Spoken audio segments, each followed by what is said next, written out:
উৎসুক জনতা দেখছেন সীমান্তে চলে এসেছে। প্রচুর জনগণ, উৎসুক জনতা বলতে সেই আপনি সাদিপুর রঘুনাথপুর যে রোড তার অনেক নিচে এই উৎসুক জনতা নেমে গেছে। বিজেপি তাদেরকে সরে যেতে বলছে। সন্ধ্যা হয়ে গেছে, আপনারা দেখছেন ওই যে পাশে যে লাইটগুলো, ইন্ডিয়ান যে কাঁটাতার, ইন্ডিয়ান কাঁটাতারের পাশের বেড়া এখনো সে অনুপ্রবেশকারী যাদেরকে পাশে ঢুকাই দেওয়া হয়েছে তাদের কোনো ব্যবস্থা হয়নি, এভাবেই আছে। বিজেপি সদস্যরা দেখছেন মাঠেই আছে।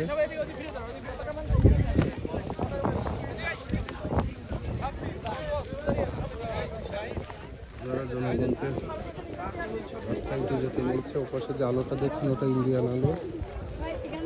কি হয় দেখার জন্য উৎসুক জনতার ভিড়। উৎসুক জনতা সব নিচে নেমে গেছে।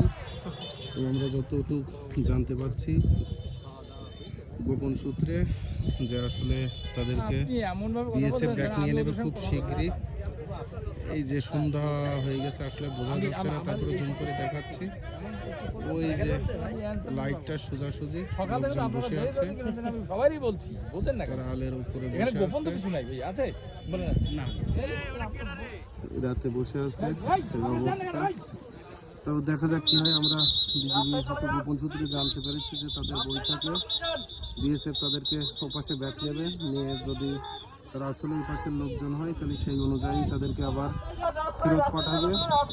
সেই সেভাবে যে প্রসেস আছে সেই প্রসেসেই পাঠাবে। এখনো এই পর্যন্ত যতটুকু জানতে পারছি যে ওরা বাংলাদেশি নাগরিক, অফিসে বসবাস করতে ইন্ডিয়া না রাখার কারণে ব্যাক দিচ্ছে। ইকরামুল ভাই, আসলে আপনি কি জানতে পেরেছেন সর্বশেষ?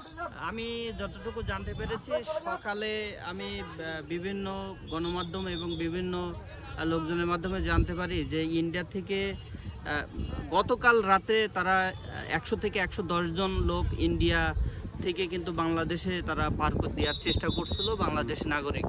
তারপরে বিজেপি 49 যে বিজেপি আছে, বিজেপি যে অধিনায়ক আছে, তিনি কিন্তু আমাদের বেনাপোলের বিভিন্ন সীমান্ত, বিভিন্ন যে তাদের যে ক্যাম্প আছে সেই ক্যাম্পে মেসেজ দেওয়ার পরে তারা কিন্তু সীমান্ত এলাকায় তারা কঠোর নিরাপত্তা দিয়ে এই 110 জন লোক কিন্তু ইন্ডিয়ার লোক কিন্তু পার করতে পারেনি। কিন্তু সর্বশেষ যে সংবাদটা আমরা সকালে জানতে পারি, এই ইন্ডিয়ার যে বিএসএফ আছে, বিএসএফ পুলিশ, সেই বিএসএফ পুলিশ কিন্তু এই 10 থেকে 12 জন লোক কিন্তু ইন্ডিয়ার যে তার কাটা আছে সেই তার কাটাটা খুলে দিয়ে বাংলাদেশের যে সীমানায় তাদের কিন্তু পুশিং করেছে।